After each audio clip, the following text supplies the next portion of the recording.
Zalaka nesengo makasi ya koyeba ete boza ebele bisika nyonso bozwami bo répondre à rendez-vous au yabiso ya mokolo mi bali nyonso na bosola na kin 24 bisika totonga ke kolo Congo poto pesa ngo possibilité tongama autrement tolobaka tozalaka ba conseiller ou tozalaka na ba bureau climatisé te na bo bandi makambela na bino po ba pesa biyano biso nyonso to ko conseiller en direct po oyo akoyoka toli na biso te akokamba malamu te jour sanction électorale ekoya amona biso matete boye malamu bana mboka biso kin 24 télévision na manaka na bino bosolo toye po tobeta masolo etali charte ya union sacrée oyo etaki kozala signé pour la plateforme oyo bazui engagement ya ko accompagner Félix Antoine Tshisekedi Tshilombo pour na réélection na ye na magistrature suprême pe pour na kosala ba congolais Congo et se développer boyebi que signature oyo etiki classe politique indifférente te na opposition bango bakanisi ezali lisanga moko kaka esangani kaka bongo pona ko préparer maponomi ya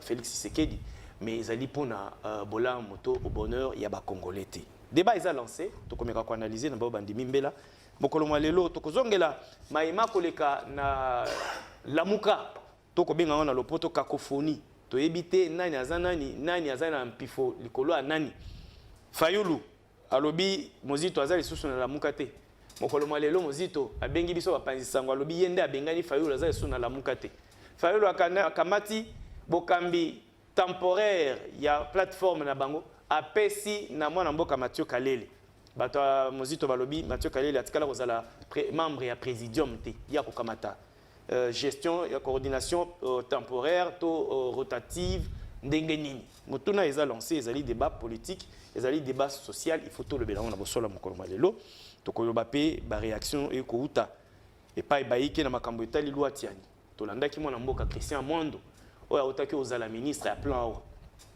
asalaki démission na ye alandi ndeko na ye Moïse Katumbi lisolo na ye na Tanganyika tozali na espace Grand Katanga na bilenge to kotia vidéo wana bino bokolanda bandeko ba commenter na plateau boye malamu bana mboka ndeko Danou Kefula bozongi bolamu na bosolo to yambio na esengo ezakanda kuna yo ozali analyste politique oui ndeko mbote na yo mbote pe na ba kodebate na zana bango na poko lelo mbote na bakongomani banso bisika bazali kolanda biso kandenga na loba na bitoko mesana les présidents pito za komesana na régime moko ya munyokoli régime ba compte à rendre régime ba raté régime ba raison bref régime à souffrance régime munyokoli oyo to kosenga na tata Nzambe de bakosela kadati na el makambote 2023 yi pe mois de décembre koko kapo bakende mikolo yo tokomi na nzembo tuza koyemba mikolo yo bolinga te Tshisekedi patira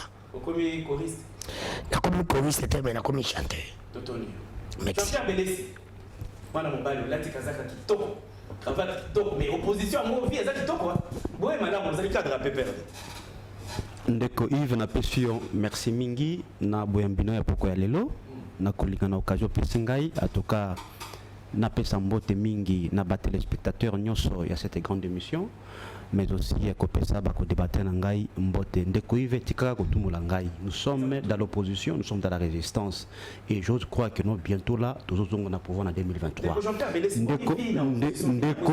ndeko Yves il faut que bete la Joseph Kabila Maboko parce que lelo démocratie c'est que vivre réellement na kati ya mboka na biso lobi tozala ki na pouvoir les autres en opposition et bah na pouvoir les autres en opposition c'est ça la c'est ça la beauté de la démocratie de Konga Yves et pour ça il faut que mettre la Joseph Kabila Maboko c'est important Azan Bouyamba boye madame na bosolo mona mboka ozali cadre ya PPRD ozali na kokambali ngoma munene ya église islamique au Congo pour banimé la PPRD boye madame. Merci Ndeko Yves pour l'invitation. Et puis bon temps de carême là. Merci beaucoup. Et déjà, comme on a dit dernière nuit, alors il y a bon aussi qui s'ango. Nako pe sambote na ba téléspectateurs, na ba co-débatteurs, pe na sepeli na bakisa na refrain, nzembo na oki Ndeko Dani ke ah bino nyos boko ta studio. Pour na moni ça il est kitoko na oka nzembo na oka nzembo déjà na kui 2023 Tshilombo kolobani nié. Donc c'est moi ça il est pour la quartier mobile laisse la famille de pas pour nous sur ba pour rappeler la mémoire collective que 2023 ne voit ça bonne vie à opposition ils avaient kitoko bon mais ça non facilement Et c'est pourquoi là, pour rejoindre les Congolais, il faut dire merci à Joseph Kabila qui a démocratisé et institutionnalisé Mboka. Et c'est les bannis que ce qu'on paye pour les 5 ans, nous avons la capacité, nous avons un peuple à réclamer, le Kaba pour réclamer le retour de Joseph Kabila. Tout à fait. Peuple congolais. Il y en a Bélé. Non, non. Merci beaucoup. Glody Nomasi, Boye Malam Nabosolo Mboka. Vous allez avoir un compte, il y a nouvelles années Congo. Oui, quand même, on a un Mboka, mon Kenimibeko, Papi Mantezo. Vous avez un Kenani. Honorable Papi Mantezo, le Poutine du Congo. Poutine du Congo central. Ça, c'est la distraction. Merci beaucoup pour l'invitation. Je salue également les débatteurs, particulièrement Belézi. Merci pour la salutation. Depuis le Congo central. Je salue également tous les téléspectateurs pour la émission. Nous avons toujours une logo moko. Mboka Oyo, et Zamboko et Bandana Bisoté. Et bandi pe kosuka na biso te ça été on ça l'époque na yo yeba kotika ba empreinte et même soko ke yo tika na histoire de ba lumu batika la mo lelo kimba ma travailler na gouvernement te mais lelo ba ko zongi sa kimba ça dit que tu peux être même dans la société civile au mini pierre na ko na mboka ke équipe ko donc déjà pense que pour faire du bien pour na mboka faut zakana pouvoir non même si de la société civile même pasteur, même population, que chacun a dit qu'il y a un jour Congo est reconnaissant. Merci beaucoup. Toi, surtout mon amboka Germaine Katanga. Germaine Katanga azali cadre na ATC, l'ingoma politique quand même bon mon amboka Mokenibeko papier Richard Ndambu. Et puis azali présidente, il y a Ligue des femmes du Grand Bandundu. Et la structure où il y a Zakukamba. Moi, je suis un peu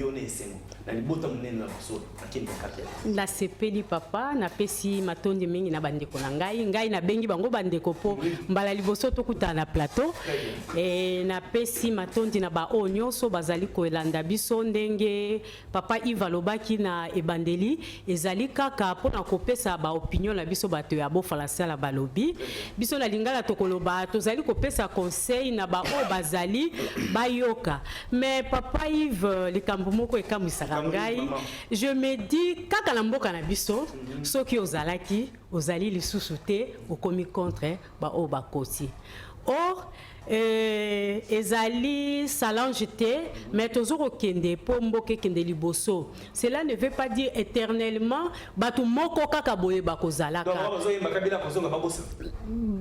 babosana vraiment mikolo oyo parce que il fallait to changer système mususu na mboka na biso tomonaki tovandaki pendant longtemps tokambamaki na oyo tobengaki papa bomoko mama bomoko lelo elobamaka lisusu te lelo tozali tokoma un peu ba sportif hein tondi mapé lelo ezalaki ngai ezala lelo ezalaki ngai lobi ezali mama Germaine totala mama Germaine akozala ndenge ni olie na zala contre mama Germaine na pesa ye maboko po azali kosala azali na posa mboke ke merci maman Germaine moi si moko na kati ya mibali ebele yoka argument apesi toli na opposition bobosa akozonga bobosa nzembo je veux le répondre Herman Tumba force populaire des démocrates porte-parole adjoint il y a parti découvrir madame Mosso.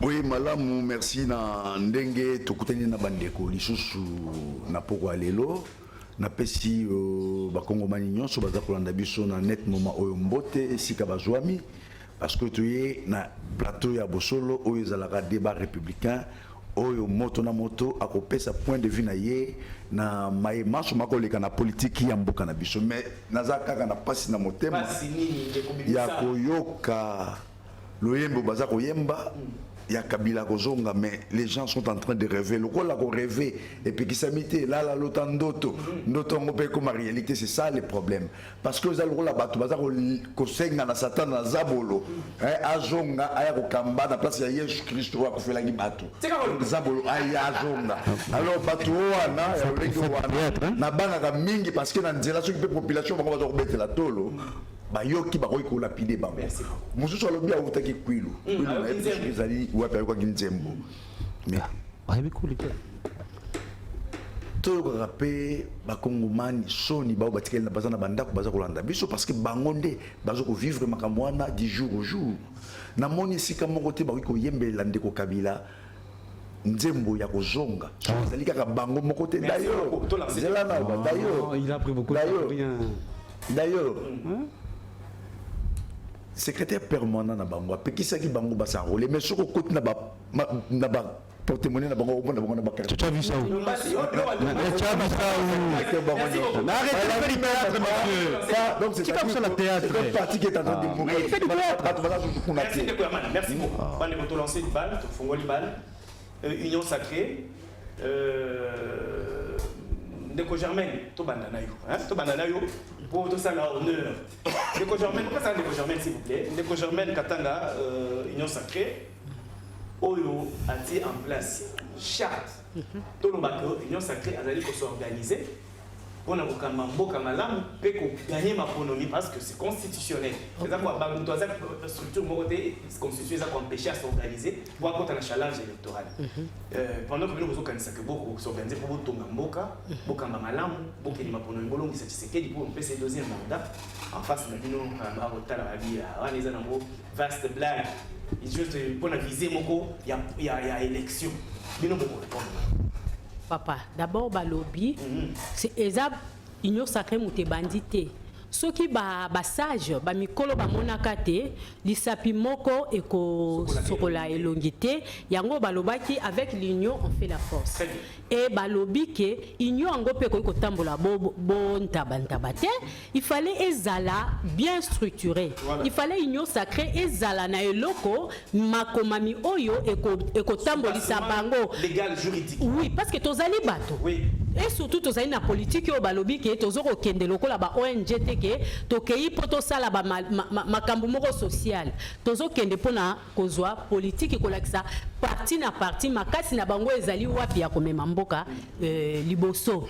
Alors il fallait structure ezala.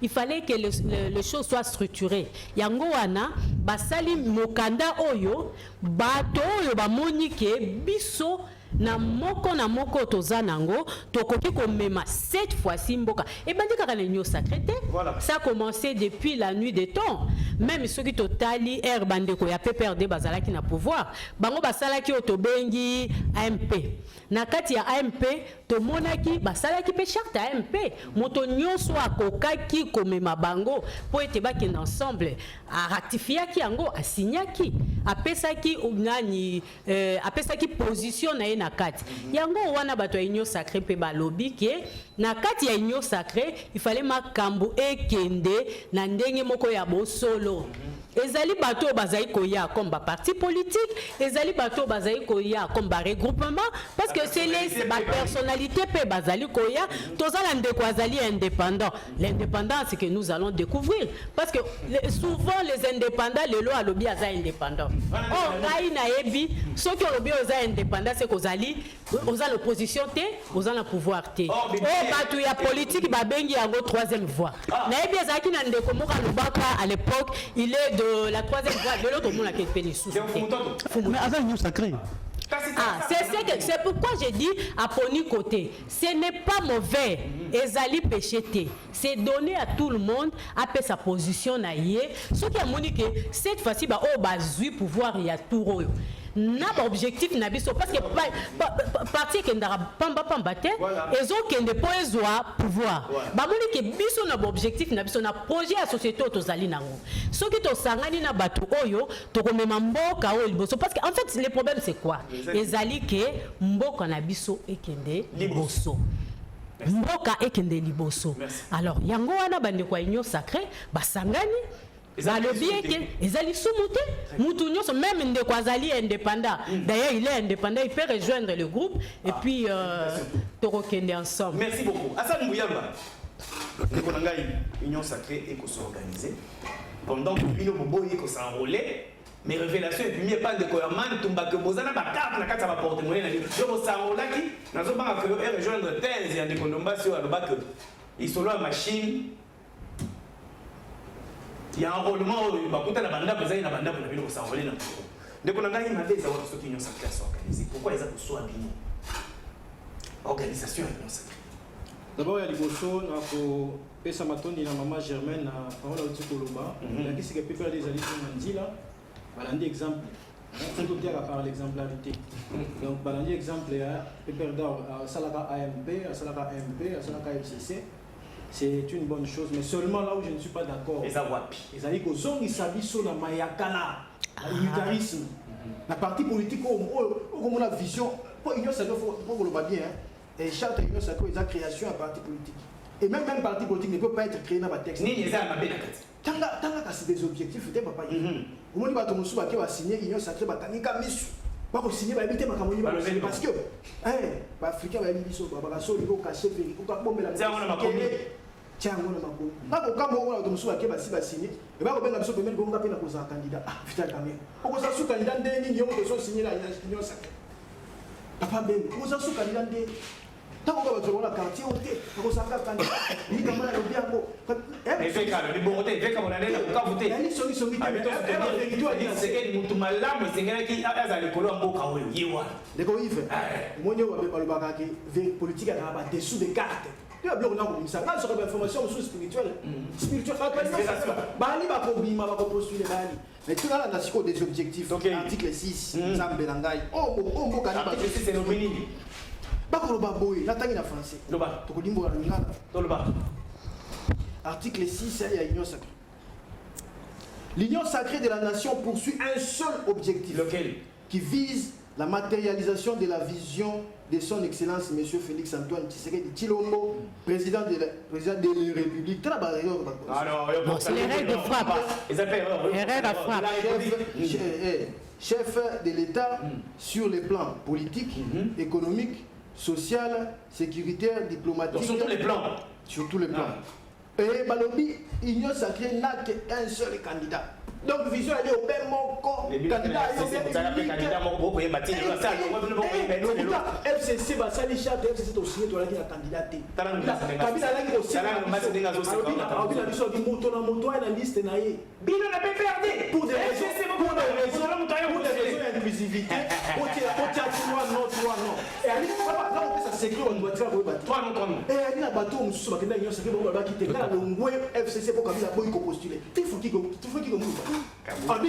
le quoi Kabila a dit que ça troisième mandat na mona ngoma be makasi na longwe aki okota accueillir la il faut qu'il le ali personnalité kuna na kati ya innocente oko mona sika inyo santé aki ko signer ba biloko oyo ba yebi mutuna makolo donc aki ko signer unitarisme bali na idée mo so ko pesa te na sika na likambwa oyo ba ko ba ke bazuba institution nyo surtout la république.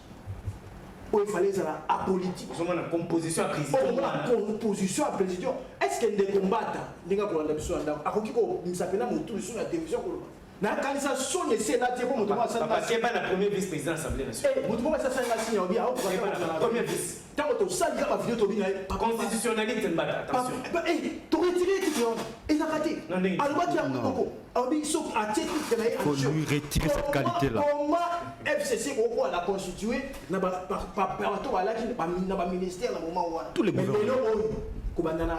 Président de la République. Je l'ai constitué. Autorité morale. Autre autorité politique.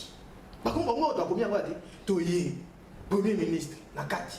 Président du Sénat, Nakati. Président de l'Assemblée nationale, Nakati. Mais c'est pas cause de mouvement politique, n'a pas parti. Mais sinon, il y a constitutionnaliste, ça, qui s'habille sur la vidéo à Kalaloba qui était. Alors, il y a son modèle et ligne de commission. Zoma Lobandeko. Oui, ça dit ça. Analyse au Sala. La mécanisme. Oui, comme mécanisme, comme la Kisama, mécanisme Manzenga. Pour la Bongista école au Congo. Les affaires m'habitaient, nous, ça peut s'organiser. Pour conserver le pouvoir dans Bango. Nakoto ça.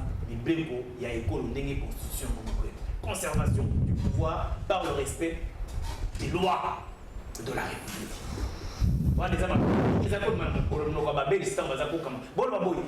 La lutte, le pouvoir et la conservation du pouvoir en tout respect des lois de la République. On ne le fait pas dans le décote. Merci, Mopanzi Sango, Nayoki Malobama, le Bamia, Menako, Bissama, Nangai. Azana parti politique ni Alliance de Richard Nambo ya wazaki gouverneur bandundu ya kala un incompétent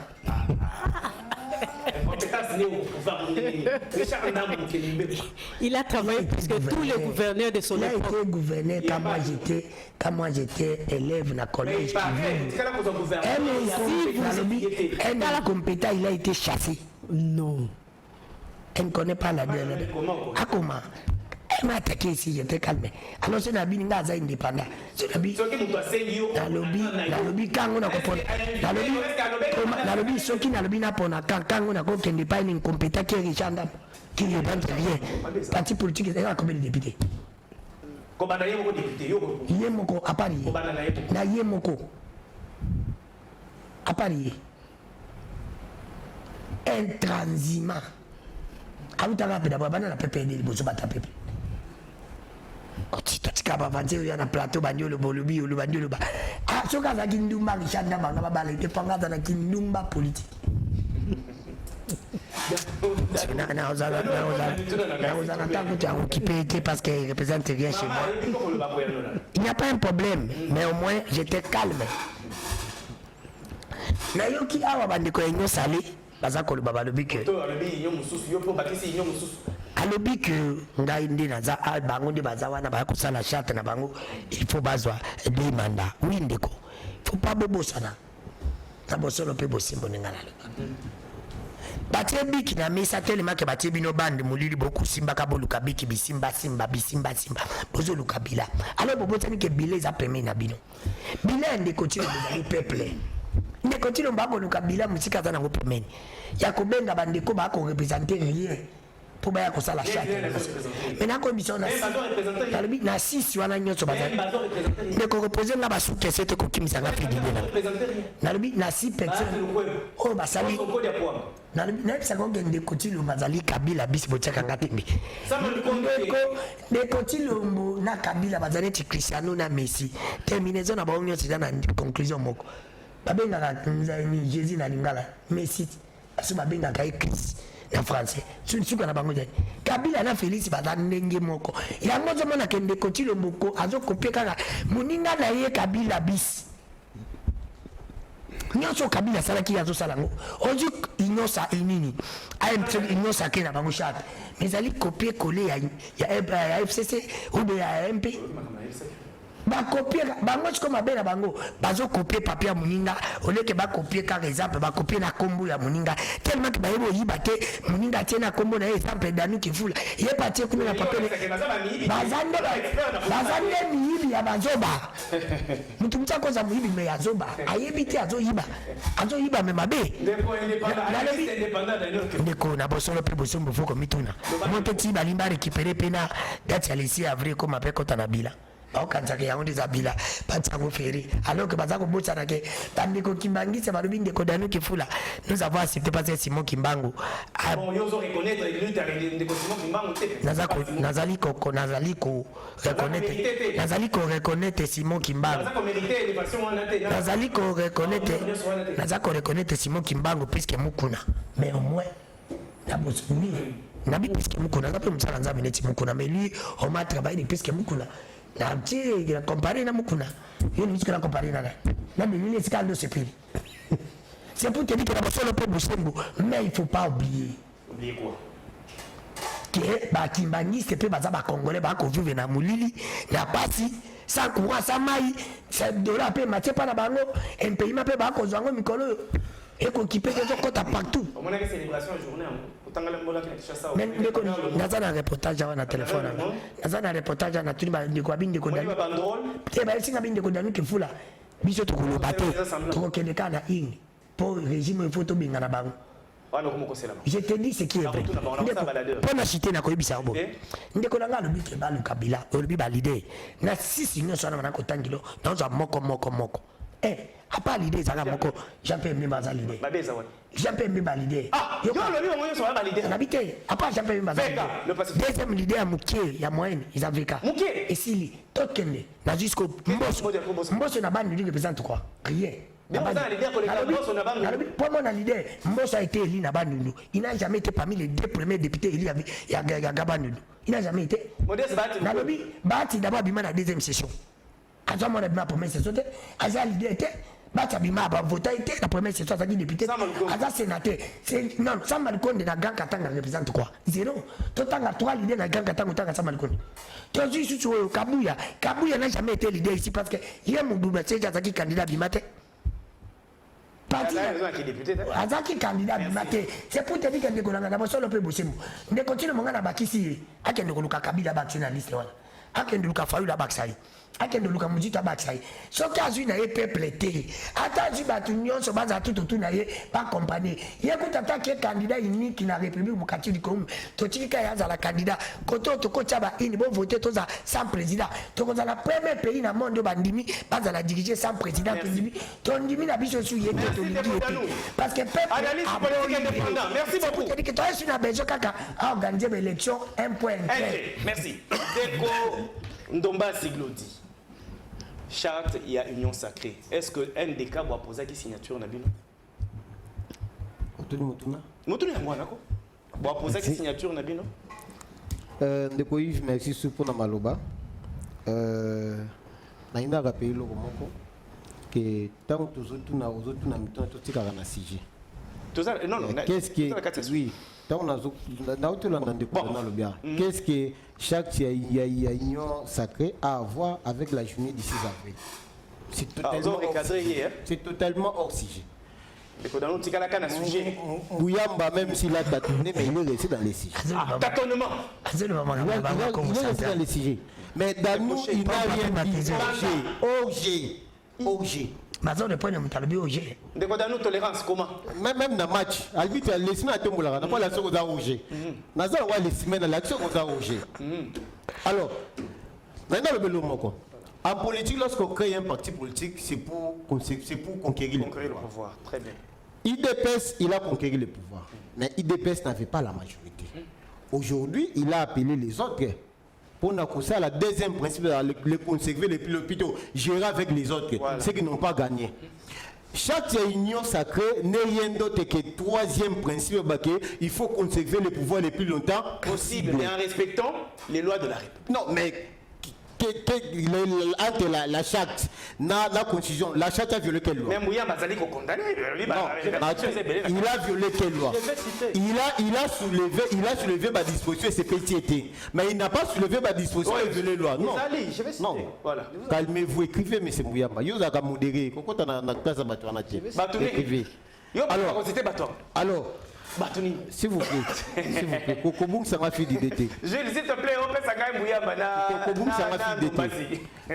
Nous sommes en politique. Et ça a cibelté. Et ça, ça va maman musiquité. Très bien. Et ça va lui qui l'embaté. Vous comprenez? C'est la politique. Et la politique au Congo est dynamique. Très bien. Les gens, quand Bango Bando le canal plateau, Bango mis ça de bataille, Bango t'es en Bango. Badotel en Alissus. Quand Bango Bando le bas, il n'y a ça que dans le test, c'était Bango non? Justement. Bon, là, il y a le test, et ça qui a du mal à Bango. Bon, ça a Bango, le test, c'est bon, dans le boulot qui. C'était Bango. Le long test est bimi, comme les blocs, quand Bango. Un texte vide d'essence. T'as vu le Bango Badotel en Alissus. Bon, t'as raté. Non, c'est 9 ans. C'est 9 ans. Il se contredit. Calme-toi, s'il te plaît. Que tu as bien énervement. Alors, voilà. L'union sacrée avait Félix Tshisekedi. Pour répondre à voilà. La nouvelle dynamique Congo de l'honorable Papi Mantezolo est dans l'union sacrée. Et la NDK a signé la charte. Il est signataire de la charte. Signataire. NDK est signataire de la charte. Vous comprenez? Ce qui est lobby, à autant temps, leader, à quel nom de Kobemba? Pourquoi il a cité Sema Bemba? Voilà. Parce qu'il a travaillé chez Bemba. Ah, c'est quoi? Il a fait qu'on lui chasse du boulot, il travaille chez Bemba. Il y a un ami qui a battu Moussa dans le Bemba. Il y a pour RFC, tu as dit Messi Kamere. À ça, il dit Messi. Pas dit Messi Kamere pour RFC. On connaît. Alors, nous, ce que nous déplorons dans la nouvelle d'Amico, c'est parce que le présidium, il y a une union sacrée, est respecté. Géopolitique. Parce que vous allez voir l'espace swahiliphone est beaucoup plus représenté par le Premier ministre. Premier ministre. Président Sénat, swahiliphone. Moi-même, je pose la question comment Bogota bata province Moko entre VK na Bahati, Bamum Bale bata province Moko. Vous comprenez? Ça frise quand même moi la communauté notamment Bisso, Bané Congo. nous, le Congo central, nous ne sommes pas représentés. Donc, c'est quand même frustrant. Mais quand cela ne tient, nous sommes dans l'Union sacrée, nous allons et nous travaillons. Mais je vous rassure ici. Oui. Je vous rassure. Parce que nous sommes honnêtes. Très bien. Biso to sali journée il y a le 6 avril récupération politique. Très bien. Ils ont positionné dans le banc. Parce que je peux vous rappeler, je crois qu'on va filmer dans la PPRD. Kimbangu a été condamné à mort par la cour martiale. Voilà. C'est à l'époque de Kabila, ça le procès. Kimbangu a été acquitté. Acquitté, oui. Vous comprenez? Kimbangu était mort, était un homme libre. Dans Joseph Kabila. Dans Joseph Kabila. Nous, on ne récupère pas. Tout ça, on récupère. Dans la zone, c'est même dans l'histoire. Kimbangu a été acquitté. Il y a même des avocats, il y a Kimbangu Baalaki. A été acquitté, on avait rectifié. Parce que les avocats avaient évoqué motif que la cour qui avait condamné Kimbangu, c'était une cour martiale. Et aujourd'hui, les circonstances ont changé. Kimbangu a été acquitté. Ndeko Félix Tshisekedi d'ailleurs à reconnaître qu'un combat. Vous comprenez? À reconnaître qu'un combat. C'est-à-dire, Kabila a fait un pas, mais il n'avait pas achevé. Tshisekedi d'ailleurs a achevé. C'est ça l'État. Merci. C'est ça l'État. On ne peut pas dire que Kabila n'avait rien fait, non. Kabila a fait un pas à quitter. Tshisekedi d'ailleurs a achevé. C'est ça la continuité. À rendre, à reconnaître le combat. Tout celui qui est panafricaniste doit reconnaître le combat de Kimbangu. Si lui veut comparer Kimbangu à Mukuna, désolé, je ne cite pas les noms des gens, mais c'est l'immaturité, il y a l'histoire et Mboka. Merci. Soit tu ne connais pas l'histoire africaine, soit tu ne connais pas l'histoire du Congo. On a comparé le combat Kimbangu. Kimbangu a lutté contre l'impérialiste. Kimbangu a télémé là, Baba Occident. Kimbangu a dit. Kabila n'est pas l'Occident. Merci. Kabila c'est entre nous, on s'entretue entre nous. Ça n'avance pas le pays. Non. Vous comprenez? Donc, dans nous, je te renvoie. Nous avons fait que nous avons Congo Diampa 1, Congo Diampa 2, Congo Diampa 3. Congo Diampa. Congo Diampa. Dans 1, 2, 3. On peut comprendre l'histoire, le panafricanisme, qui est Simon Kimbangu. Merci beaucoup. Dans nous, au commis référence 1. Même avant, c'est Touré. Congo Diampa 2, Congo Diampa 3. Merci. Enregistrateur. Ndeko Jean-Pierre Belès. En quoi charte il y a union sacrée et Zali Mabé na misu na bino opposition? Ndeko Yves, vous avez remarqué que j'ai gardé mon silence. Exceptionnel, Jean-Pierre. J'étais intervenu. Oui, lorsque tous mes amis ont parlé. Merci. Et le Kwaliboso, na kolinga d'abord na pesa mbote spécialement na notre président national, son excellence Joseph Kabila Kabange, oyo peuple congolais, ils allaient réclamer à corps et à cri que Azonga évidemment en 2023. Parce que Moni Ndeko Yves, les gens veulent tromper ce peuple. Nous avons un peuple qui est suffisamment mature lelo. Aebi ko jauger lelo capacité à moko na moko. Baïba qui gestion Joseph Kabila et lui le bauta la gestion il y a Tshisekedi et ce peuple là Aebi qui a fait mieux. Mais aussi na kosili saté ça copé sa maman Olive Lembe Kabila. Parce que azali maman oyo azali composer oui ba action moko sociale comme une émission musicale. Monsieur c'est Jean-Pierre qui parle. C'est pas Jean-Pierre Belès. Non, ça là le quoi Jean-Pierre dans nos accords Jean-Pierre nous a protégé. Tu vois si je n'ai pas. Non, mais c'est pas Jean-Pierre. Papa, ça là le quoi Jean-Pierre, les lois exemplaires. On a rappelé que tes émissions il y a musique qui était. Toi tu es qui toi? Jean-Pierre, continue. Continue la réflexion là yo. Pour rien mon cher ami. Jean-Pierre Tokoba. Une mention spéciale. La maman Olive Lembe Kabila qui ne cesse de poser des actions sociales à l'endroit il y a peuple congolais dans son ensemble. Mais pour la cause en quoi union sacrée? D'abord, et là quoi liboso na lingina mentionné awa. C'est que sur tangi le contenu. Il y a cette charte parce que moi je lis quand même donc cette charte au monde qui non dans le biawa c'est ezali du plagiat. Va plagier totalement la charte du FCC. Et ça lit textuellement ce qui a été dit dans la charte Nabisto. Ça dit Bazali n'a incapacité totale. Il y a qu'à réfléchir et là qu'on a bangu mon cher ami Yves. J'ai lu de Konanga Yves le préambule de cette charte. Je le lis parce que mon préambule est résimaka, n'est-ce pas? Développement Développement Il y a une phrase qui m'a beaucoup plus intéressé dans Katikuna. Balobi que l'Union sacrée a été constituée pour lutter contre les antivaleurs. Mais oui. Mais Moto Oyo a instauré une république des antivaleurs. Et ça dit, mais c'est tu sais qui dit. Je vous dis.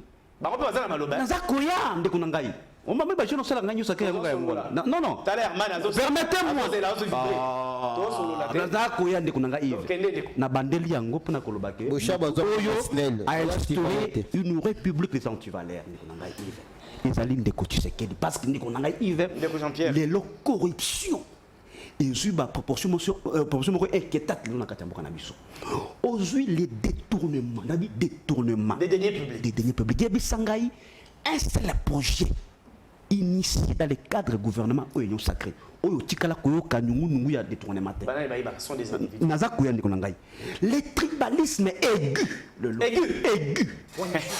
pointu. Ah, pointu. Exactement. Non, aigu na pointu. Exactement. Ils allaient sous le régime de M. Tshisekedi Ngonangai. Aujourd'hui, la jouissance journalière. En plein jour. La jouissance journalière. Un régime de jouisseurs. En plein jour. Un régime de jouisseurs. Vous voyez qu'on a Yves. Voyage touristique. Il y a M. Tshisekedi. Voyage à Koluka Solution. Non, de qu'on a développé s'il vous plaît. Les voyages touristiques. Il y a M. Tshisekedi. De qu'on a Yves. Dans la histoire, j'ai essayé quand même de regarder comment est-ce que le président va voyager dans le monde. Depuis que cette planète existe, il n'y a jamais un président qui a voyagé dans la carte de gestion. Aucun président. J'ai dit aucun président au monde qui n'a pu voyager comme M. Tshisekedi dans la carte de gestion, mon cher ami. C'est grave. Le clientélisme de Konangai, le népotisme, ce sont là les mots qui rongent la gouvernance de M. Tshisekedi Nkonangai Yves. C'est-à-dire cette phrase-là n'a aucun sens dans cette charte de Nkonangai Yves. Otikulba aokino basangani pour le deuxième mandat. Il faut que le bango. Ah, ils apprennent à Kotonga. Nazako yandi Nkonangai. Toi bana mikete. Tout ça, pour soutenir la vision du chef de l'État sur le plan politique. Exactement. Mais Babi Kounanimi, candidat Kabo, Moko. C'est pour des raisons électoralistes. Tu es bien, mon décolonais. C'est ça débat, c'est pour des raisons. Exactement, tu es bien, mon décolonais. C'est-à-dire, décolonais, il vient à Soukisawana pour la Koulubakino. Bosa Koulubakino, Bapé Satissekedi, deuxième mandat. Mais avec quel bilan de Koulangay? Parce que les lots de Koulangay, sur tous les plans, il n'y a que des chaos. La gestion, M. Tshisekedi, dans sa globalité, c'est un chaos total. Aujourd'hui, sur le plan sécuritaire, c'est un chaos total. Aujourd'hui, sur le plan économique, un chaos total. Sur le plan social, un chaos total. Mais dites-moi dans ces conditions-là, qui est ce Congolais qui a toutes ses facultés mentales, qui peut renouveler sa confiance à M. Tshisekedi. Azat Ndekolangay. Ils ont un pasteur et que ils ont une distraction. Mais le peuple qui a le dernier mot parce que nous sommes dans la gestion démocratique. La démocratie, c'est le pouvoir du peuple. Merci. Herman Oyoki, opposition face à yo. Dengue va critiquer Charles. Oyo, Bino, parti politique, Union sacrée, Boza d'accord. Beaucoup le bien fondé, le bien fait, il y a charte pour le peuple congolais. Contrairement à Oyo, on va dénoncer. Merci, moi la Yves. Mais inquiétude n'a pas mouné les alliés que Baïba Kolanda Bicho, Babenga Bicho Bangoulou. Pungulu a raison, Ngulu attaqué na potopoto sur Benga Nia, na potopoto. Tobo Iba Benga Bicho Bangoulou. Oh là là. Parce que na bandi baza batu ya bwanya ndenge bafandi wana batu ya ba FCC wana. Mais seulement eloko moko ezangi bango ezali kondima. Na makambo ezoko leka na mboka na biso. Baza tellement ingrat que bakoy kondima eloko moko te. Ba komi aigri. Aigri même ndenge bango. Aigri penda.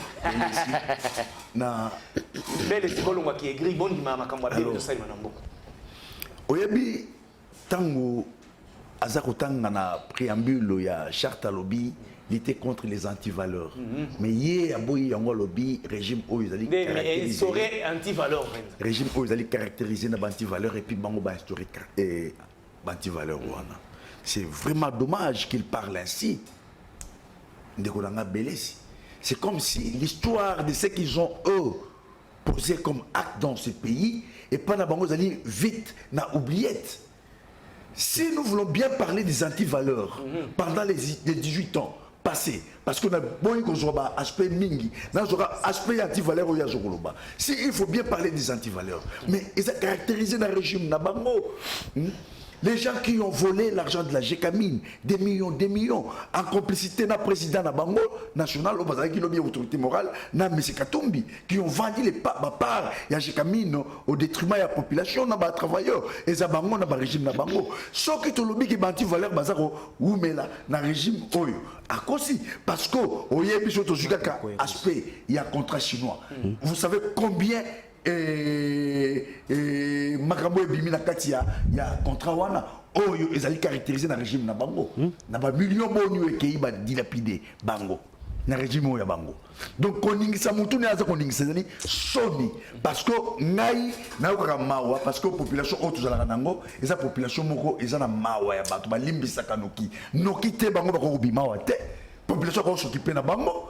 Parce que ce sont eux qui ont tué dans ce pays. Le régime des antivaleurs. Jamais. Est-ce que ce sont eux qui ont été la biso, le régime est bomi. Mais ceux qui ont été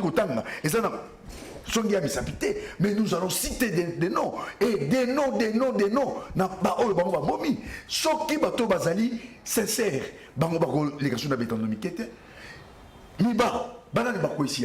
C'est leur président national qui a vendu actif Yamiba dans la société étrangère. Actionnaire.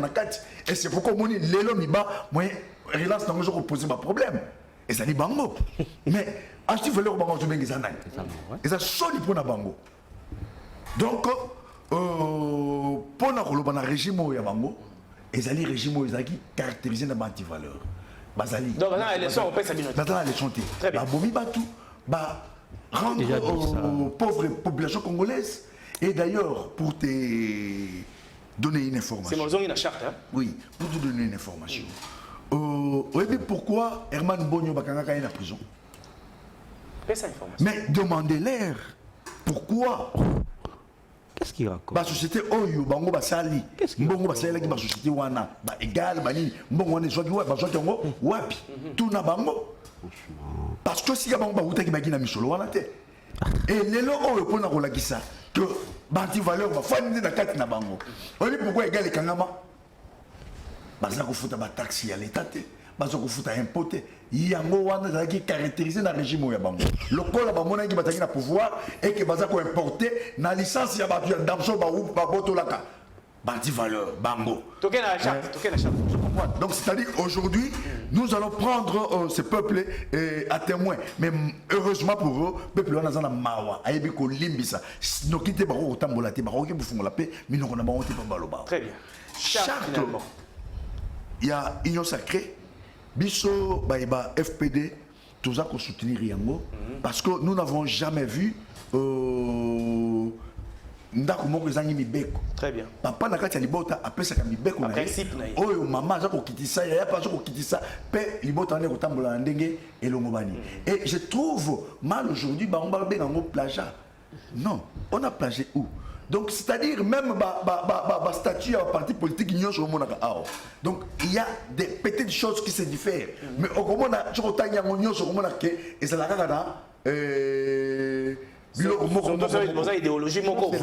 Donc c'est-à-dire la différence il y a biloko wana au moment où différence dans l'idéologie ou bazali de gauche ou de droite tout ça mais au kolanda yango nyonso ezali lolenge moko.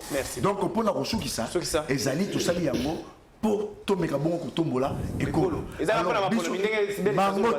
musika kuna ekolo ezalaki ya kokufa pendant les 18 ans oyo bango basalaki ekolo ezalaki ya kokufa. Les tata mokonzi ya mboka tango azui alobi non, nous ne pouvons pas rester comme ça. Avec les 2 ans travailler avec eux, ces gens ici qui ont détruit ce pays. Donc nous avons eu à connaître des étapes pour le développement en mboka. Donc faisons de sorte que tout ça la charte moko oyo ezali ko régir biso sur na makanti na biso pour te respecter yango ndenge to respecter. Merci beaucoup.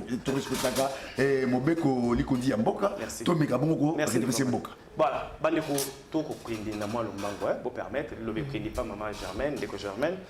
Tozo zonga na régie et bandeko Jules Kiwana pour attirer la vidéo to kolande ko tsa biso na deuxième thème et ko empêcher bino bo réagir na premier thème ya lobolo kia au côté deuxième thème au sali réaction na lobolo ko zana ngo d'accord te to landa réaction ya ba politique na likambo etali proposition ya loi to bengi loi sur la congolité bingi mingi bato ba yebi na kombo ya loi tiani to landa Jules Kiwana sunga biso comme ça to zonga na commentaire leo simu na sikia na turekebe mingi kukatanga biana beko hapa bacha lita ba mingi kama Moïse ana kandida biana mingi bakatanga basha kusema katanga wakapika sio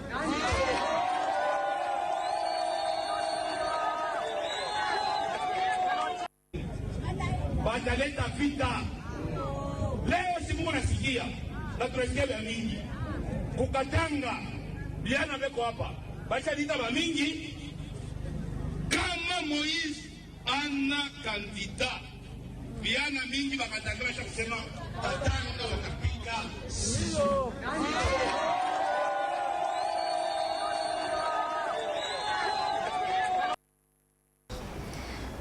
Voilà, merci Jules. Tozongela maloba ya mwana mboka Christian Mwando.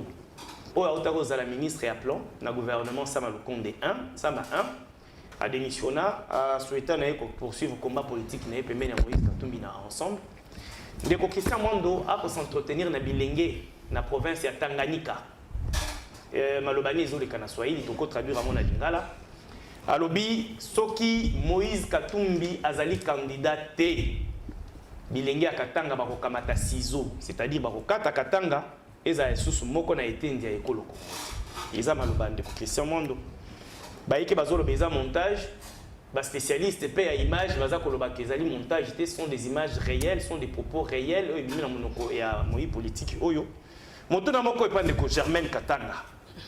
Na tunyo moto no poko mona o Germaine Katanga. Est-ce que pour un individu moko il faut Congo et Kabouane. To via ba Congolais et télé. Motuna kaka yango. Merci papa Yves pour la motuna na yo, mais avant to comme la motuna na yo, na rondima na rolinga na réagir sur ma réaction et utiko bima na bandeko na kati ya opposition. Très bien. Eloko moko ezoko sala pasi hein. Toza kaka na tozo zonga kaka na otoloba ki jalelo. J'ai remarqué que vraiment le Congolais, quels que soient les jeunes, au bakoki ko révolutionner les esprits politiques, au bakoki ko mema mboka likolo po ba bengi ba jeunes ba avenir. Actuellement baza sous ba avenir parce que c'est eux qui vont diriger et qui commenceront à diriger, qui commencent déjà à diriger. Ils sont déjà dans les affaires. Oui. Je regrette assez que ba jeunes bazo continuer ou nous continuons.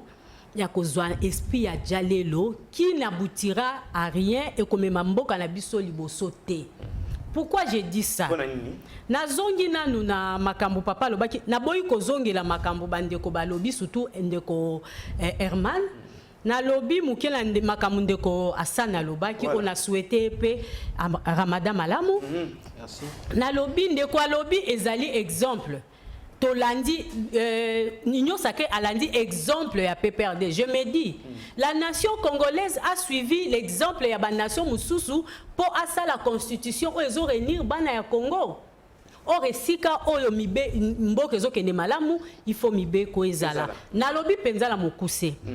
Na koti na kei et pai na likamo Moussoussou alobaki sur la matérialisation. Il y a une charte, article 6, où ils ont parlé sur la matérialisation, il y a une idée, il y a chef de l'État. Vision et chef de l'État. Et puis, Balobi, candidat mon papa. Dans une structure sérieuse. Beaucoup de représenter, beaucoup de candidats, mi balé, mi sato minete, tout le monde a ba structure, to benga, oh, bisonio, to applaudissa qui, les lots sont qui to commis qu'on s'est retiré. Pourquoi? Parce que tout le monde a la cacophonie. Ye alobi ngai ye ngai te ye te pourquoi parce que comme j'ai à ping pong merci nengo compléter nga pourquoi parce que to moni mutu nyonso azo alingi abima chose il faut tobo yango na Congo. Très bien. Donc qu'est-ce que yango na bataille nyosa ke balobi toko kende na candidat moko biso nyoso to soutenir ye. Poto kende poto za sûr ye akomema Congo liboso. Toke na loi tianisi. Toke ina loi tianisi tozokoma papa malembe nazozwa mbango nga mingi te. Na seki tozoloba parce que za la mutu batushaki les droit de réponse était parce que naza na débat contradictoire té mais na lobby plutôt je suis à l'aise quand je parle de mon autorité du parti quand je parle de Richard Ndambo na comprendre que ndeko azalaki nanu na collège à wuti koloba il ne comprenait peut-être na minute wana ebaki politique té parce que na époque Honorable Richard Ndambo était parmi les meilleurs gouverneurs de cette époque. Nous sommes dans la politique, nous connaissons la politique. Très bien. Donc, quand je dis nous connaissons la politique, il y a des coups bas, il y a tout qui se passe dans la politique. Mais quand moi je parle de ces messieurs-là, je suis vraiment à l'aise. Merci beaucoup. Tous ceux qui sont en réaction. Pardon papa, les antivaleurs. Nakopé ça pardon, nako répondre na mukuse pelisusu. Nako lobana ba antivaleur ndeko belesi. Je vous donne un exemple. Parlons de la République, ne parlons pas des hommes. Voilà. Ngai naza mwana na vandi na monga fula. Je suis sur l'arrêt courant. Na courant ezali na balabalo to bengi elengesa qui a commencé depuis toyebi biso notre toza ba kinois. Mais je vous dis aujourd'hui. Ndenge tozo si ces missions na yo oyo. Ngai na koleka boete na zui victoire. Dire nakosala ta 10 minutes té. La réaction Nazana courant. Vous comprenez les antivaleurs, les détournements qui ont détourné puisque nzela on est banda les lotés. Et banda les lotés. Mais les lots et salami. Qu'est-ce qui a fait que nzela ne banda? Je suis une fille grandie na venu wana o le commis principal. Merci. Qui a dans le temps on appelait ça. Donc elle a une émission beaucoup plus de. Nazongi na o balobi. Réaction Hollandi, acteur politique. Papa olobi ango na mokuse awa. Vraiment je regrette à mes frères où je porte le nom. Ce n'est pas pour une personne. J'aimerais encore baper sa raison mususu. Ce qui n'a raison, il y a un individu nazongi kaka na jalelo, ça ne vaut même pas la peine d'être commenté. Hollandi vidéo le col à Bissonyoso qui m'a propos il y a honorable Christian Mwando oyo eza ko paraître le col la menace ce qui Moïse a postulé te katanga bilenge bakoza bakosala ciseau bakokata yango. Pourquoi esprit wana ya kokabola Congo oyo banda depuis bakoko katangé et là tapé bakoko kasayen à l'époque moko donné et ligne de mon wana ya kokabona ligne kolongwa te na kati ya ba génération oyo eza komata. Merci ndeko Yves nakanisa ce que zali na qualité moko bato ya union sacrée bali nango ezali ko désinformer ko dénaturer sens ya ba propos ya bato.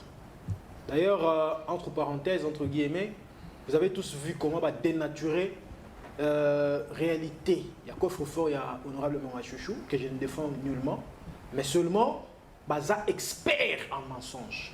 Baza expert na bakadio. Donc ouais les montages hein. Non, je ne dis pas que les montages. Oh, c'est une mauvaise lecture. C'est une mauvaise lecture. Mais je ne suis pas non plus en train de soutenir ma propos genre sécessionniste. Parce que à lobby ba kosimba ciseaux et notre ba ciseaux est-ce qu'un pays une province va quatre dans ciseaux? Mais il faut entrer dans la vision. Appelez l'homme, posez-lui la question. Et qu'est-ce que ça veut dire? Ils ont appelé Rolien Bouma. Voilà, j'en ai voulu même arriver là. Vous avez arrêté. Vous avez arrêté un monsieur. Moi dit que Rolien Bouma. Mais qui vous dit que les hommes. Oui, mais qui vous dit que pomme. C'est ça justement. On peut écrire Qatar à la papier. On est il faut jamais sortir, s'il vous plaît. Jamais sortir les propos de leur contexte. Je rappelle à la mémoire collective ici que le secrétaire général il y a eu de pèse. N'a-t-il pas tenu des propos désobligeants et discourtois à l'endroit de la population congolaise quand il a dit que ceux qui FCC continuent boyer donc Kabola machette, il a tenu des propos genre tout trouver ça va armer na militants pour se défendre le pouvoir nabiso. S'il vous plaît, on en est où? Monsieur va interpeller une fois nana il a parquet à 4e limité et Soukarabi. Merci. Voilà, il faut pas que vous dénaturez à propos à Moutou, appelez-les, posez-lui 2 ou 3 questions pour en savoir plus. Au-delà de cela, vous avez une loi qui déjà exclut, qui divise déjà. Déjà, la morale, il y a tout comme séparé. Les métis sont déjà aujourd'hui traités de tout le monde et tous les noms des oiseaux. Pour ce qui est demi Dakar. Ils ont une proposition de loi. Mais vous voulez que les gens ne soient pas frustrés pour ça. C'est aberrant. Mais pour les débuts, vous voyez la nationalité congolaise à Moïse Katumbi. Non. Il ne faut pas. Est-ce que c'est comment passé? Non. Il y a une nationalité congolaise avec Moïse Katumbi. Si ce n'est peut-être pas propos, il y a la mère Mende. Il a fait des mercenaires. C'est passeport, Moïse. Non. Je ne suis pas en train de faire des débats des individus. Moi, j'ai dit ceci. Il y a une loi et c'est personnel. Les lois doivent être objectives. Il ne faudrait pas que la loi ait un contexte. Danou Kefula. Olandi Ndeko. Christian Mondo, Charles Mondo, le papa d'heureuse mémoire. Ndeko Christian Mondo. Pourquoi interpréter en Malobaboui? Nous sommes en guerre et que nous voulons un Congo uni pour qu'il soit fort, batteurs politiques qui ont une petite aussi influence sur la population et à quoi mon Congo. Contenir ma propos à Bossa Bilenge. Pendant que tu es en guerre, Bolingi Bossa la loi moko ezala personnel. Au lieu que Bossa la loi ezala impersonnel. Na uyuka na vijive rebondi na makambo na yuka kyawa. Nakoyuka ndiko na ngai. Nakoyuka. Non, nakoyuka ndiko na ngai alobi ya ba Congo yi. Yo aza ko représenter nani Matezolo Kabila bibelo biza bato mtso ba edaka bango te omoni ba papier yo sala ka ba ministre ta lelo ndi bakomi ba Matezolo mabeza wale oya trahi nani Mwanasini est-ce que trahi ça qui mes grands maîtres Mwanasini ndiko nanga omoni ba biloka transhumance omoni ya le baba Congo monte na simbika papi pa ngala do bango na miko dans le but de battre l'union sur les caractères TV, je l'ai dit à haute voix. Azana mabenga yi, mais même l'équipe politicien tout ya Congo, la démocratie ma capitalité TV. Na Congo central te. Na le but na ma capitalité TV, na le but ngo garder ta mko na olongwa. Ngala les ana na ba chaîne na yi. Mko mko tembe matika benga journaliste. O ngana le battu za ina ba chaîne na bina pouvoir. Ceux na 10e ngibo chasser ngate. Moto ça azana mabenga yi. Mon démocratie ya ba télévision. Azali unique. Même ça, je vais même chasser na CCTV par le bas madame. Même pas dans les ça gagne bien. Merci. Pourquoi mais ça? C'est pour te dire qu'elle ne me parle pas de papi. D'abord partir comme les en combien de députés. Gagner la partie baïba. D'abord partir comme une ibani. C'est Jean Gouza. Na combien de temps na ngate na bando. Na bando ko la partie malette. Oh ils ont représenté par yo na papi. Yo mon ko to leki na papi Matezo na ibana yo. Ah, je te dis. Merci. Toqué dans zone d'issue. Je vais regarder. Non, je vais regarder cette dame. Je vais parler. Elle parle de la politique. Alors, quand on veut parler de Richard Ndambu, avec le gouverneur, avec le gouverneur, il va saler Moussala. Mais je te dis, je maîtrise bien la province de Bandundu. Et les gens qui gravent Bandundu. Je ne sais pas d'abord la vie de Bandundu. Bandundu, Richard Ndambu, le bic, Azaki, meilleur. Bandundu, c'est un avenir comme académisé. Si Richard Ndambu, avenir Wamba. Place yé mokuta do fana mabele. Siko mutonga zaki meilleur. Qui a fait Bandundu. Mais tu kana na continue. Votre père maman s'exprimer. Non.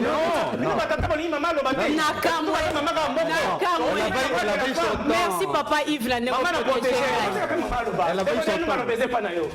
Bandundu etikala sima na ba province nyonso.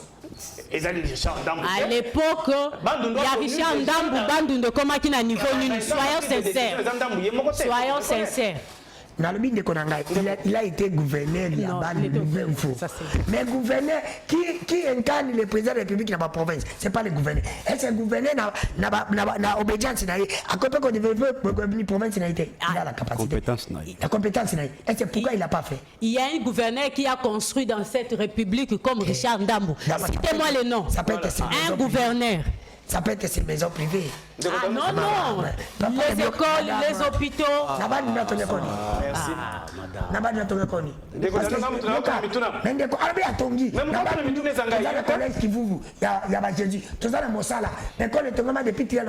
Bandundu, c'était déjà seulement la vie de Bandundu. Grand Bandundu à l'époque, parce qu'à l'époque de Richard Ndambu, c'était les grands Bandundu. Il y avait Kwilu, Kwangu et Maïndombe. Là où moi je suis de Maïndombe. C'est que tu connais pas ta province, je comprends.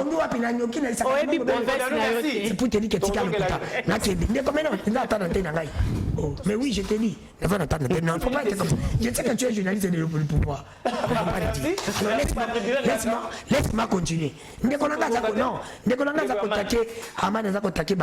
Mais ceux qui bango ba ko ya na tejo ba ko loba. Yo ndi falo tala wa takeni ndi ko chilumbu. Pops ndi ko chilumbu. Soko sala ki mala ma mangba ya te. So bango ba ya se passe ndi ko chilumbu ma travailler. Ba comme mona keno kabila se bala. Na likambo etali makambo ya popo ya nani? Ya mwana mbuka non. Christian Mwando na zongi sime bozonga. Malobo Christian Mwando alobi. Na maloba oyo ministre ya oyo sala transhumance encore. Oyo ya Équateur. Oyo za ministre ya Tchoki ya nini? Yo comment s'appelle encore? Jali Sembu Saloba. Na makambo o msasa ka pembe na Didier Bidumbu baloba. Na oyo ya loba différence ça. Merci. Tena tuni Paul de la zana pouvoir. Soka zana ki na pouvoir. Est-ce que bon ndabo sana ndeko Glodine Dombasi.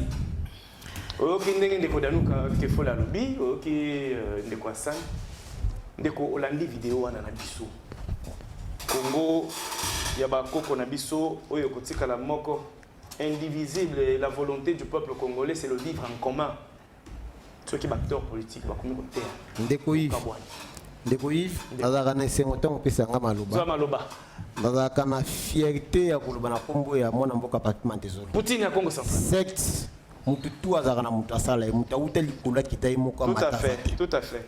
Je ne peux pas nier que Kabila mutu asala ye vice-ministre, mais c'était à l'issue à Bakor. Oui. Kabila ne s'est pas réveillé un bon matin à Bengi Abiyaka, non. C'était à l'issue à Bakor. Mantezo la continuance à côté FCC na 2016. Tout le monde à moins que Bob Sangi tawa bolé na Congo té. Akoni. Ce qui bolé na Congo, qu'est-ce qui s'est passé en 2016? Oui, Yango. Donc ne me parlez pas, bateau Kabila, ça ne me parlez même pas de Mantezo. Mantezo était vice-ministre. Ne parlez pas de Mantezo qui n'a trahi Kabila. Non. Kabila a fait de Mantezo qui? Mantezo était député depuis 2011. C'est Kabila qui l'a fait, lui. Tu dis que Mantezo a trahi Mwandansemi. Il a trahi Mwandansemi où? Tu as les éléments? Quels sont les éléments de la trahison? Non, parce que non, tu es un journaliste d'investigation, tu es intellectuel. Tu peux me donner les éléments de la trahison. Tu n'en as pas. Et tu ne seras même pas en mesure de me les donner. Donc ne parle même pas de la trahison. Qu'on doit pas si Moutazaki n'a pas basé sur une ligne, mon côté, qu'ils ont trahison. Non, ils ont trahison. Il y a Congo Mabé. Ils ont trahison. Donc, quand tu parles de Mantezolo, un peu les. Moi, ma frère. Mantezolo n'est pas d'abord ton ami. On doit avoir un papi. Mon modération. Même député. Bateau, ma peuple appelle sa voix. Calmez-vous. Je n'ai jamais jugé Kabila, moi. Moi, parmi les valeurs, on a le même Kabila. Kabila, c'est une valeur dans ce pays. En dépit de ses défauts. Je n'ai jamais jugé Kabila. Qui est président de Mantezolo dans ce pays? Non, calmez-vous. Moi, je suis intellectuel. Moi je suis intellectuel. Je n'ai pas critiquer, je suis Kabila, mais je ne peux jamais toucher à la personne de Kabila. Et puis Kabila dans ses 18 ans, il n'y avait pas que les Noirs. Non, il n'y avait pas que les Noirs. C'est moi qui vous ai rappelé ici que Kabila a fait la Kitaki Timo Kimbaou. Oui. C'est-à-dire il a quand même fait quelque chose. Voilà. C'est moi qui l'ai rappelé ici. Donc, c'est pour dire que je suis fier de soutenir Mantezolo. Je ne suis pas plus reconnu que Mantezolo. C'est qu'on évite. C'est la réponse à mon déni. Mais si tu as un qualifié journaliste au pouvoir, on doit te pouvoir mal. C'est là dans le bas. Bon, pour la clôture. J'ai clôturé pour la loi. Et c'est pour la propos de Christian Mwando.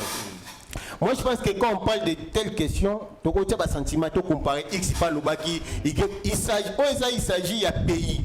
Quelqu'un veut vous amener un discours de balkanisation à Mboka. On sait que ça a toujours été les cas à Bakatangi, même le Congo central par l'intimidation dans mon ancien passé, on connaît. Mais actuellement, je voudrais dire ici que Bissot Kouti Congo de Tika Congo. Très bien. Katumbi passera, Kabila tout pouvoir Kabila passer. Kabila vivant, un jour Kabila ne sera plus vivant. Qui sait qu'il est vivant, un jour Kabila ne sera plus vivant. Et si aujourd'hui Katumbi n'est plus, prenons l'exemple que Dieu décide de prendre Katumbi. Donc payez pour évoluer. Prenons l'exemple que Dieu décide de prendre Félix. Mboko évoluer. Non. avec ou sans Félix, le pays marcherait. Avec ou sans ces hommes-là, c'est pas pour rien que tout se fait de Tangi Banchiki. Et nous, non, ce ne sont pas des propos encouragés. Ce sont des propos à condamner fermement et avec la toute dernière énergie. Parce que ça nous amène à la balkanisation. Il faut condamner d'abord avant. C'est que vous avez dit avant. Vous de l'Union, ça fait. Calmez-vous. C'est pas normal. Qui condamne d'abord, c'est que vous avez dit avant. Qu'est-ce qu'elle a posé, tu n'étais pas. Soit tu changes place yo Vanda. Ça le royaume de ces émissions au nation. Merci. Jean-Pierre Bélessi. Hollandi vidéo. Au Kolobalo la Mouyamba que ils allaient mauvaise interprétation à Christian Mwando. Toyo pour défendre Christian Mwando autrement. De Koïve, je vous rappelle une fois de plus, lorsque mes amis ont parlé, Natikali Kokosola. C'est important. De Koïve, avant de répondre, Herman, qui devrait normalement contrôler son vocabulaire. Voyez-vous? Parce que tu es un plateau pour réfléchir. Biso tous à bagoulouté, oui. Ce qui nous l'a un plateau peut-être rayé. Mais il y a à reconnaître. Mais s'il y a des goûts sur ce plateau, il peut-être rayé, mais pas moi. Non, il doit contrôler ce vocabulaire. Tu es après pour réfléchir sur les. Merci beaucoup. C'est une question de détail. Mais aussi ma maman, lorsque déjà lui a défendre un compétent comme mais il faut déjà aller. C'est ça la vérité. Quand on défend quelqu'un qui n'est pas compétent, on ça la véritablement déjà aller. Mais je reviens à la question la plus fondamentale de Konangai. Moi, je vais plutôt donner mon point de vue comme un juriste. Parce que moi, je suis un avocat. Pas comme même du peuple. J'en viens. Si je veux faire mon analyse politique, je peux le faire. Mais laissez-moi d'abord donner exactement. Dès qu'on a Yves. Dès qu'on Bélessi. Une fois que vous voyez, une loi ordinaire ne peut nullement changer et la Constitution, moins que la loi organique. Parce que par rapport à la hiérarchie des normes, aux lois constitution, aux lois organiques et puis aux lois ordinaires. Déjà, Yves, cette proposition de loi, elle est en conflit ouvert avec la Constitution dans son article 10. L'article 10 dit ceci. Que la nationalité congolaise, elle est et exclusive. Et elle ne peut être détenue concurremment avec une autre nationalité. Mais lisons maintenant l'article premier, parce que moi j'ai la proposition de cette loi. L'article premier, le biboui de cette proposition-là. La nationalité congolaise, elle est Toutefois, tout Congolais résidant habituellement à l'étranger qui acquiert une nationalité étrangère ne perd la nationalité congolaise que si elle déclare expressément. C'est-à-dire quoi? Il doit faire le choix. Et pourtant, la perte de nationalité congolaise est automatique. C'est-à-dire, aussitôt que je suis une nationalité étrangère, tu perds automatiquement cette nationalité congolaise. Mais maintenant, cette proposition de loi, il faut d'abord que non, nous faisons la déclaration express. N'est-ce pas pour le il n'est plus congolais. C'est-à-dire sur cette déclaration, tu peux détenir concurremment les deux nationalités, mon cher ami. C'est extrêmement grave. Cette proposition de loi, n'est-ce pas, une proposition de loi qui est discriminatoire. Parce que déjà, en 2021, pardon, cette proposition est là qui est retoquée. Dites-moi quels sont les éléments nouveaux. Ça dit que non, les lois liées cette proposition de loi. C'est-à-dire cette proposition de loi est divisée. Moi, je ne peux pas encourager ce genre de propos. Mais seulement si les gens arrivent dans ma propos, parce que cette loi commence à recréer, n'est-ce pas, une certaine division. Ça frise déjà. Je te dis que non, je ne peux pas soutenir. Mais la loi ne me comprend pas. Mais seulement, lorsqu'une loi vient déjà diviser les Congolais, ça pose le problème, mon cher ami. Ce n'est même pas encore une loi. J'ai dit une proposition de loi. J'ai une proposition de loi. Une proposition peut amener quelqu'un à une de telles propos. Mais déjà, pourquoi on a aligné cette proposition de loi? Soit on n'est pas aligné. Soit on n'est pas aligné. Pourquoi on a aligné ça? Toi, lancez débat, s'il vous plaît. Pourquoi on a aligné ça? Papa, s'il vous plaît. Jean-Pierre, s'il te plaît. Tu peux me dire la motivation? Tu peux me dire la motivation? C'est les éléments nouveaux. C'est aller que non, pas aligner cette loi-là. Lisez l'article 100 de la Constitution. La parlementaire a amené. Quels sont les éléments nouveaux? Ça aller que non, pas aligner cette proposition de loi. Peu importe. Vous voyez, ils ne sont pas. Mais ça n'est pas le Merci. Est-ce qu'on peut vraiment séparatiste? Parce que c'est déjà une candidat. C'est pas diviser les Congolais. Seulement la Moïse Katumbi seulement, mais il n'y a pas que derrière Moïse Katumbi, il y a beaucoup de gens qui seront frappés cette proposition de loi. Ça, vous ignorez. Permettez-moi de lancer le débat, s'il vous plaît. Bino Yosso aussi Bolobi. Herman, c'est ton tour. Donc, en tout cas, vous regrettez ce que vous mot de la fin. Vous ne m'aidez pas à gérer le temps ensemble avec vous. Deco Mais c'est pas lui, c'est le DG. Vraiment. Deco Herman, s'il te plaît, question, ils n'avaient pas Deco Herman. On a une vidéo, lecture, on a une réaction en face. Oui, merci. Jean-Pierre, na bengi mutu mongolo na plateau ate. Na lobito banga, baza kotala biso, ba lobake tuza mangolo na ba réflexion. C'est une manière de parler. S'il te plaît, Jean-Pierre. Non, non. Jean-Pierre. Pour ce, na ko loba na ta na lobiki bato to fanda bango bazali bato mayele. Na bengi mutu mongolo te. Merci. Merci pour la précision. Ça s'appelle proposition de loi. Voilà. Une proposition de loi passée, que ça passe ou pas. Mais ce qui est l'équipe, je crois qu'on va plénière dans la commission, ça va être toilettage. Il y a quoi l'article, qu'on faisait séparation ou je l'ai dit à l'émission passée il y a 2 semaines ici que les Katangais sont nos frères. Nous sommes les enfants d'une même famille qui est le Congo. Mais distinction na bango, c'est tout simplement parce que un discours séparatiste. Et malheur, il y a des Congolais, l'élo, ils subir nos frères Katangais. Parce qu'ils ont eu à fabriquer pas mal des étrangers. Pas mal des étrangers. Et c'est pourquoi aujourd'hui on a un niveau il y a soutenir muto bayebi papa na yazaki grec, juif grec et maman na zambienne, mais par quel miracle a commis congolais, des pères et des mères ou des Suisses. Mais tango c'est là, Decorman c'est là. Decorman, garde parole, s'il te plaît. Pardon, Jean-Pierre. Permets-moi de relancer. Deco Herman, le lozo le belali kambo. Tu as des preuves. Il y a bande ko balobi baza ko soutenir un étranger au lobby en haut de père juif grec d'une mère zambienne. Mais tango Joseph Kabila na époque naïe ba botola ki nationalité na Katumbi ya Kimi. Moutayo zong c'est les nationalités passeport ils ont Félix Sekedi non ba botola nationalité ba botola ki passeport moutayo zong c'est les passeports est-ce que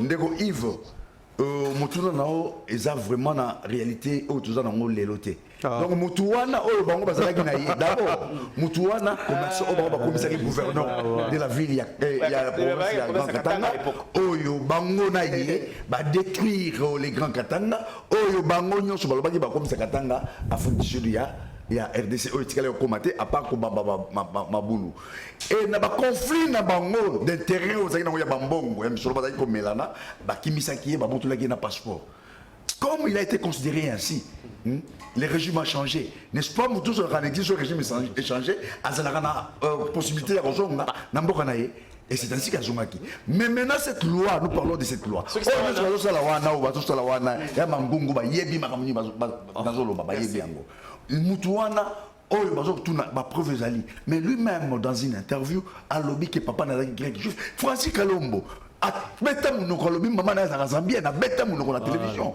n'est-ce pas? Ce sont des preuves. Oh, je ne sais pas qui va vidéo, ce n'est pas des choses à nier. Mais c'est que nous, papa, quand tu as parlé, je t'ai laissé parler. Nous disons, alors aujourd'hui, il y a pas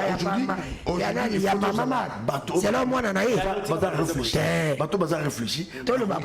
Qu'aucune population pour inclure bon mentalité il y a qu'on ciseaux. Moninga le bien ciseaux qu'on a la katanga bakomi bakati. Non.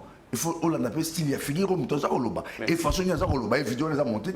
C'est une réalité.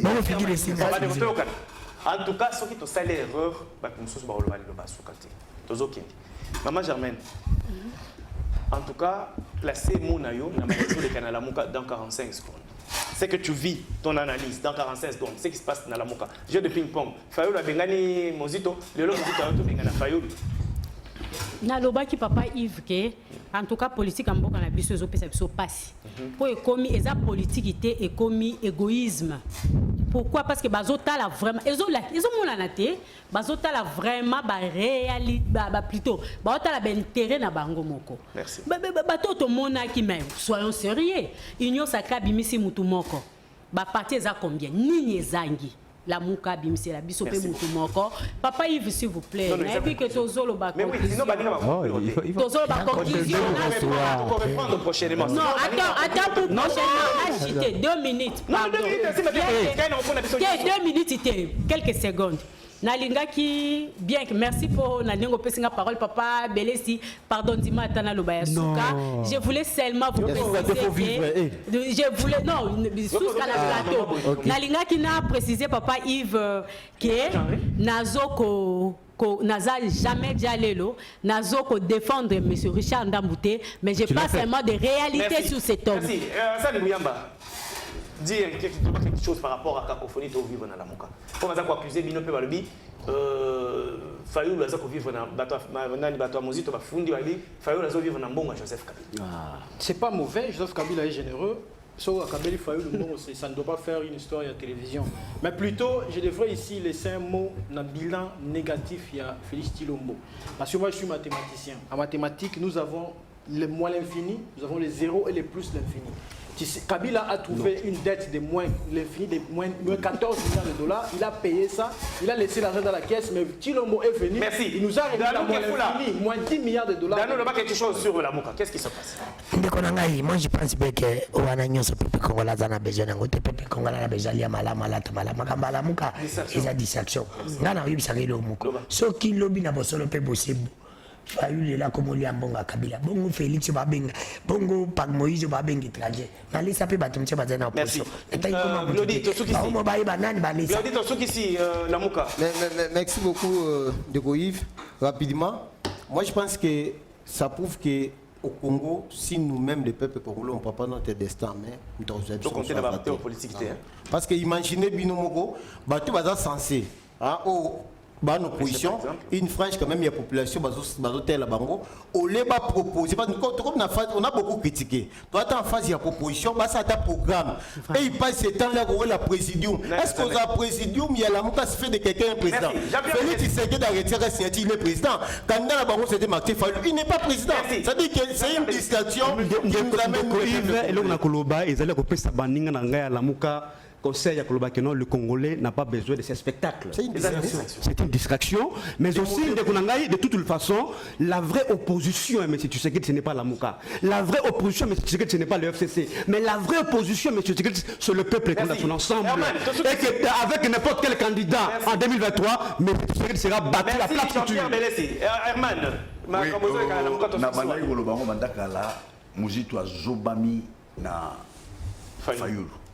Fayulu a zobi Mouzito. Parce que Mouzito a compris que Banda la dynamique de l'opposition. Banda Babilo Wana a réussi à faire un moutouane ici comme côté. Et peuple, Oyo Bazar Olobawana, na plateau Oyo, peuple derrière le chef de l'État et puis à compter ce problème en 2023. Pardon, je voulais finir tout simplement dans le Cameroun, à notre ami journaliste. Non, là c'est notre ami. Non, Wakangi, journaliste. Là c'est notre ami journaliste. C'était notre ami Diego Kaïba, où il y a le deuxième journaliste, Wakangi, entre guillemets, dans le régime Balobike. Balancer justice c'est comme qu'on a dans les réseaux sociaux seulement ceux qui montrent le cas il n'a pas lobby même ici balobi que même ici plénière azate ba koki ko na réseaux sociaux ba moni vidéo na yo ba zu yango ba seni ba kando nga na mituni question moko pourquoi seulement que luka ba journaliste oyo par exemple ba proche à opposition mais alors ba journaliste à pouvoir o ba ko tenir pe ba langage mais pourquoi ko za ba vidéo na ba ko kanga ba ça pas possible ba belé ça ba voka ba sambela non. En quoi l'arrestation d'un journaliste a à voir avec le... D'accord, conclure, merci. Non, merci